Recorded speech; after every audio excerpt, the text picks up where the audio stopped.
What's up, Exiles? Willy Wonka here, and one of my viewers was wondering how my Ellie Wander functioned, and I had a video previously on my YouTube channel where I gave a quick sneak peek before Bloodline started, so I figured I'd just make a video and show you exactly how this character turned out. I played it quite a lot on stream. It's called Bloody Willy, and it's level 88, so, you know, I played it quite a lot, halfway almost to 89. The plan initially was to make a wander that uses Piscators. You could use any rare wand as long as it had, you know, high crit chance, 1.5 base attack speed or higher, and a ton of elemental damage, specifically focusing on doing fire damage. So the way I was gonna deal damage was to use Power Siphon. Power Siphon has 125% base damage, so any ally damage you have is increased by 25%. So that's probably one of the best attacks, especially for like a single target big hit that you will then use elemental proliferation for. And the way you give enemies status elements is through critical strikes or a chance to ignite or chance to shock, chance to freeze, etc. So what we want to do is ignite the target and then proliferate it. And Ellie Prolif proliferates it for us, meaning it spreads it to all nearby targets. So if I hit one mob for a lot of fire damage and it ignites that target, it will spread to everyone next to it, and they will all die. Yes. So the gem setup is Ellie Prolif, Weapon Ellie. Weapon Ellie is a multiplayer. It was a very, very strong gem. Increases our damage by quite a lot. I'm sure we can see it here. So I got 2.6k fire damage. Without Weapon Ellie, it's only 1600, so, you know, that gem is quite strong.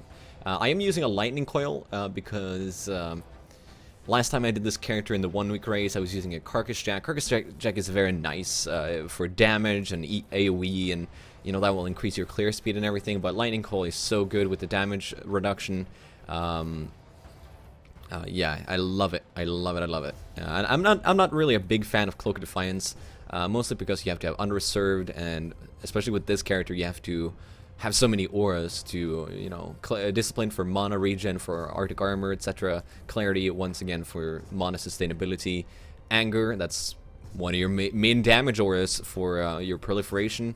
Herald of Thunder is quite nice because of Curse on hits, as well as it gives you lightning damage, and we're critting, and we're proliferating the shock status element as well, and shock will increase the damage by 50%, so that, you know, synergizes really well with the ignite and prolif. We also use Purity of Lightning because getting enough lightning to use lightning coil, lightning resist to use lightning coil is quite hard because it's minus 60. But also getting that max lightning resist will also increase the mitigation of the physical damage converted into lightning damage, and a lot of the enemies do a lot of lightning damage as well. And of course we use Arctic Armor, but that doesn't really reserve anything. So initially when I made this character, I wanted to use Herald of Ash, and the way you do that is you run all the same auras, except you add Herald of Ash, which is yeah, the fire version of Herald and Thunder and Ice. And the way Herald of Ash works is you hit your target, and if you kill the target, all the damage, all the overkill damage, so let's say the target has 100 HP, I hit it for 1000, then the 900 damage that I deal overkill will spread to everyone nearby. That's how you kind of ignite. That's the different way of proliferating, if you will. And of course, the way you do that is you take out Ellie Prolif, you put in just way more damage gems in your Power Siphon link. You don't need to have Prolif or anything. You just go all out damage, and you try and overkill as much as possible. But the thing I found out is that when you hit a target with Herald of Ash, I thought it was just like Ellie Prolif. You hit a target, you kill it, and then the overkill damage spreads just like Ellie Prolif. So if I kill a target there, it would probably prolif to a target over here. But Herald of Ash has a very, very, very, very small AoE, even with, you know, AoE there, AoE here. The AoE of Herald of Ash is like that. So you can imagine, it's like Yeah, it's like this carpet. It's very tiny. It's smaller than this carpet. It's like a trap trigger radius, if you want to picture that. So what ends up happening is, if you have 3 targets like this, like these lights, if I shoot this guy, it's not going to prolif to these 2. They have to be... let me just like see if I can... If they're that close, yeah, that will proliferate. If I kill that, Herald of Ash would proliferate to that guy. If he was... Man, this is really nice. I can use the hideout to illustrate. If he was that far away, it would not proliferate. So, you kind of get the picture. With all the AoE nodes and LE prolif, if I hit this target, you know, it would proliferate to that guy. I could probably move it, like, to there. That's how big, like, an LE prolif with the LE prolif gem AoE is. It's, like, way bigger than the Herald of Ash super duper tiny one. Herald of Ash did way more damage because we used Anger, we used Herald of Thunder, we used Wrath. Wrath is the lightning version of Anger. I think we even squeezed Herald of Ice in there. So like, we just went full damage. But I just ended up killing single target mobs and nothing would die and it was super annoying. And it was actually slowing me down. But when I actually procced the Herald of Ash, oh my god, it did a lot of damage. But yeah, it was just inconsistent. And I didn't enjoy it. So I switched to a more consistent version, which is Power Siphon, LE Prolif, Weapon LE, Crit Damage, and Crit Strikes. The reason I'm using Crit Strikes in this setup is because I'm actually lacking a lot of accuracy. Accuracy is so important. I'm actually lacking Crit Chance too, and Crit Chance is very important for consistency. So I'm using Increased Critical Strikes.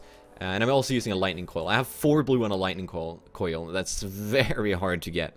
If I could get different colors or different gear, I would probably put quality additional accuracy here instead of increased critical strike chance. And that will give me a quality accuracy gem gives crit chance. I think it gives like 40. And it also gives a lot of accuracy, which would increase it probably up to like 90%. But if you just get a little bit of accuracy on your gear, you should be fine. Like I have 230 there. I'm using an Alpha Sal. You probably can drop that if you get some more... If you get these nodes, you can drop Alpha Sal, I think. But it's very nice because you get +2. +2 to Anger is a lot of damage. +2 to Period of Lightning and Clarity. More mana regen, more defense. It's pretty nice. But yeah. You can feel free to skip to the end if you want to like see some action. I'm probably going to do a quick map before I end the video. In my weapon, let's just go through the other gems. Reduced duration, lightning warp, faster casting, of course, for those quick getaways. In my gloves, I have reduced mana, curse on hit, Poacher's Mark. That might surprise you. Herald of Thunder, Poacher's Mark. No good reason for using that except that getting it would be 1 red, 3 green on Maligaros. Maligaros is evasion gloves. They're Dex attribute requirement. It's very hard to get blue and red sockets off color and 4 off. Pretty hard. So I just ended up sticking with Poacher's Mark because I was really poor at the time. But the ultimate curse on hit for Herald of Thunder is Assassin's Mark. Yeah. But Poacher's Mark is not bad. It gives you frenzy charges on kill, and you get power charges on kill with Power Siphon, so you end up with both charges quite consistently. Herald of Thunder, of course, the higher the level, the better. It shock stacks. It also kills targets by itself. It's really, really nice. My boots, cast when damage taken, Enduring Cry, Immortal Call, Increased Duration. Just a standard gem setup that you see on most characters. It's a lifesaver when you do take a lot of burst fist damage. And in my shield, we got Arctic Armor, Discipline, and Reduced Mana. My helmet, Reduced Mana, Clarity, Purity of Lightning, and Anger. I can just quickly show my gear. What you're looking for is, of course, Piscator is pretty much the best in the slot. You can get really good rare ones as well. But what I like about it is it has the possibility of rolling over 1.5 attack speed. You get roughly 350 accuracy. You get crit chance. This one has like 10.7 base crit chance, so you don't need as much crit chance to like cap out or get really, really high and consistent crit chance. Also, 105, I think it goes up to 110% increased LA damage. That's pretty nuts. And of course, Alpha Sal. Yeah, you're looking for life, fire damage, accuracy, crit chance, and weapon alley. And of course, resistances. So you're looking for some really top tier stats, actually. You also want mana regen. There's so many stats you want on your gear, and it's hard to get all of them. So right now, I'm lacking crit chance and accuracy. That's what I need the most. Of course, my life is pretty low too, but that's something we can fix. Malagaros, pretty much best in slot gloves. A lot of crit chance, crit multi, and attack speed and dexterity. You need that dexterity. The build doesn't get a lot in this tree. For a belt, you just go life, triple rest, weapon alley. Also, the strength is quite nice. You'll need that too. So unless you can get that on suffix, you might as well look for a heavy belt. The shield, what you want there is, it doesn't have to be evasion energy shield, but a good energy shield shield with mana regen is probably what you want. So you can level up that Arctic armor. My Arctic armor is fairly low level at the time. It's just 14. If you can get that up to 20 pretty easily, I think. So with you know, a couple of mana nodes here and there, and mana regen on shield and elsewhere, that'd be pretty nice. I also use you see bubbling. You can just look over these yourself. I previously played a summoner, that's why I have a minion flask there. Curse immunity. And I use Daughter's Elixir because the power charge duration is pretty short. But if you want to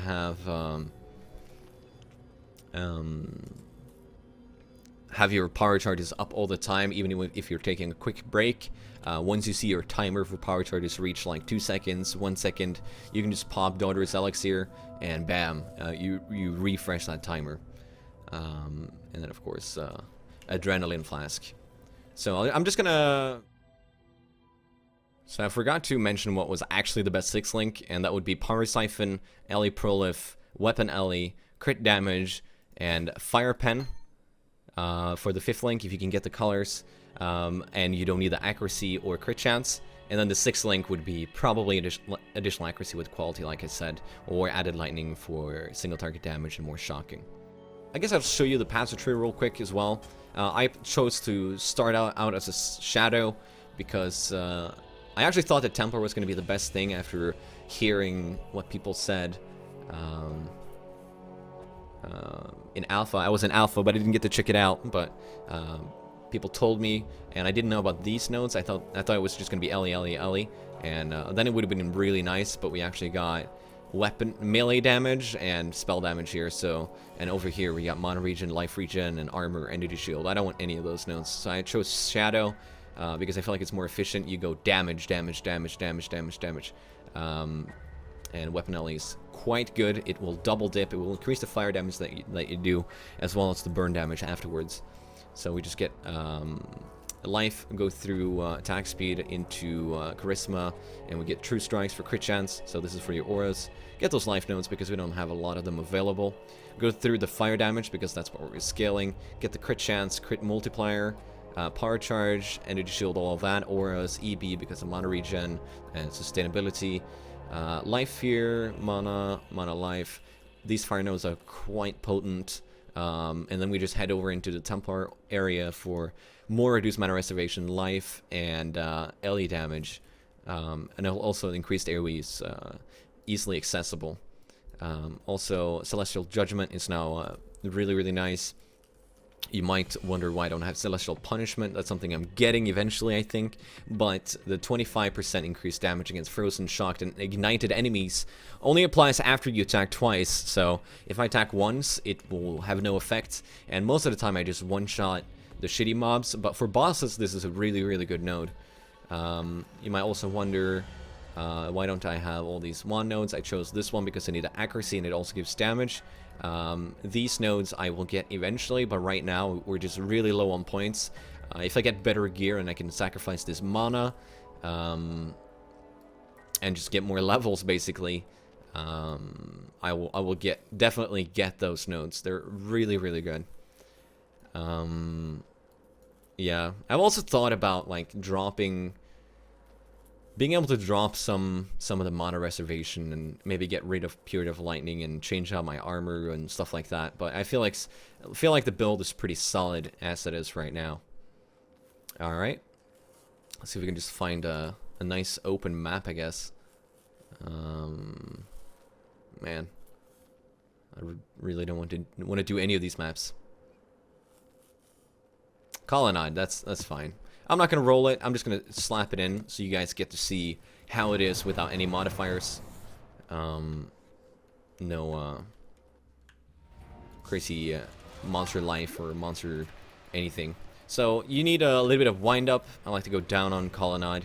This might make the video a little bit long, but I had to do it like this if I wanted to have it done by the time I started streaming. And also, if you guys missed it, I'm gonna treat this kind of like a, what's it called? A vlog where I just update you guys daily on what's going on in Willie's life. But yeah, this weekend, me and Green Dude had the honor of presenting the PvP tournament hosted by GGG. It was really fun. Me and Green Dude have done this type of thing before, and of course we were quite happy to hear that we were you know, in this, on their mind when they were thinking about looking for commentators. And we've been quite avid participants in the current PvP season as well. So we shoutcasted the American and European tournaments. They were super exciting. Couldn't have gone better. Of course, GGG haven't done this type of thing before. So there were some technical. Oh man, that corrupting blood, huh? There were some technical issues that had to be worked out, but we figured them all out. Here we got Ellie Reflect. As you can see, it doesn't really affect me. That was actually not Reflect. That was that was the Discharger. Just to point that out, that was not Reflect. But yeah, Reflect doesn't really hit me at all. It might take like, I don't know, 500, 800 life max. So if you're getting really good gear, you can probably drop. Oh, here we got boss. You can probably drop or insert a Topaz Flask. Alright. Oh wow. What the fuck, man? This is gonna be a rip on YouTube VOD. I actually spawned an Abaxoth there. Yeah, this is going south. It's going south, boys. But yeah, that PvP tournament was super fun.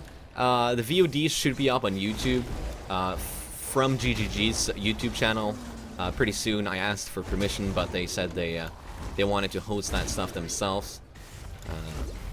Oh, I'm not gonna let you slime me, bro. Oh shit. Come on, hit him. There you see the accuracy is kind of low right now. I actually missed him. But the damage is still good. If I can just stand there and attack, I kill most bosses really quickly. So here you see my timer's going down. I just popped my Doldress, and I was able to maintain those charges. Just in case, like, you know, there's no mobs for a while. But yeah, the damage is really nice. As long as you can maintain the charges, you can get the accuracy, get the crit chance. I would not recommend leveling up as this build. The best synergizing build for leveling up would be, I guess, Flame Blast, because it's pretty much the same nodes, and you can just go super defensive. Oh, Void Spawn again. I really don't like those. I don't want to die on videos. I'm just gonna skip them. Hope you guys don't mind. Okay, here we got Bears of the Garden. That was 1, 2. That wasn't even a crit.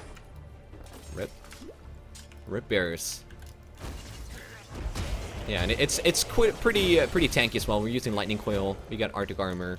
We got Purity Lightning. You can probably, I don't know, get some. Yeah, I got like 2.7 evasion. That's not bad. Here's Reflect. Yeah, that's Reflect. That was a non-crit. That was a crit. My life didn't even fucking move. So who's mad?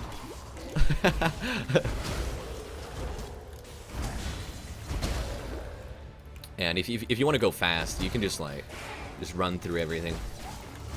I'm sure that yeah, my ignite duration's not that long. So long enough.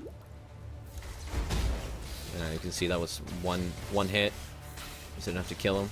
Nah, Ignite Duration's not long enough. But one thing I was... Yeah, I want to mention this. Since getting Lightning Coil is so expensive, I feel like I kind of made the wrong mistake. The wrong choice, rather.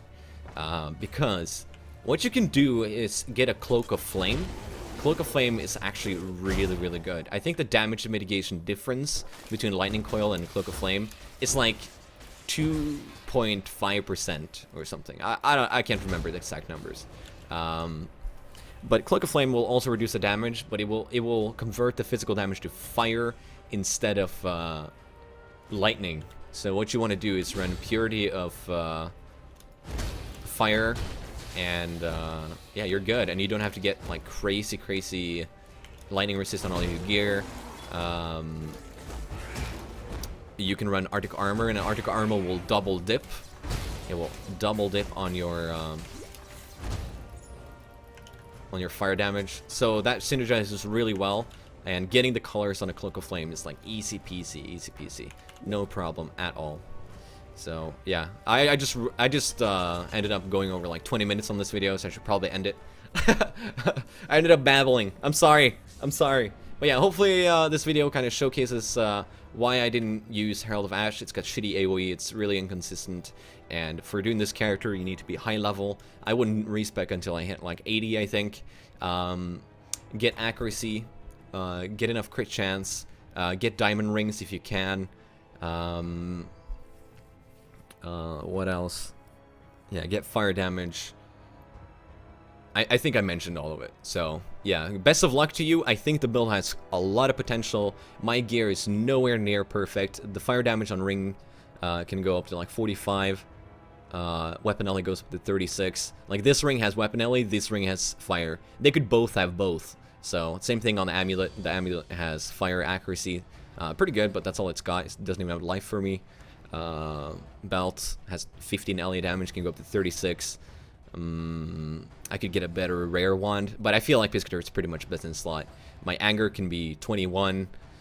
Yeah, the passives, I can get more Ellie damage there and there, over there, probably whatever there if I want to. Grab this fire damage, projectile damage. There's a lot of damage and stuff you can pick up. So yeah, I think it's a neat build. I'm gonna come back to it. It's just so high gear requirement, and it's expensive, and I don't want to spend time on that while we're focusing on Season 2 for PvP. So I hope you guys tune into the channel, into my Twitch channel, and cheer on me as I try to get ready for that, and it should be pretty good. So yeah, thank you guys for listening. Check out those PvP VODs on Twitch TV/Path of Exile in past broadcasts. It's probably going to be up on their YouTube channel, and I'll put a link to that. So yeah, subscribe. Yo, peace out.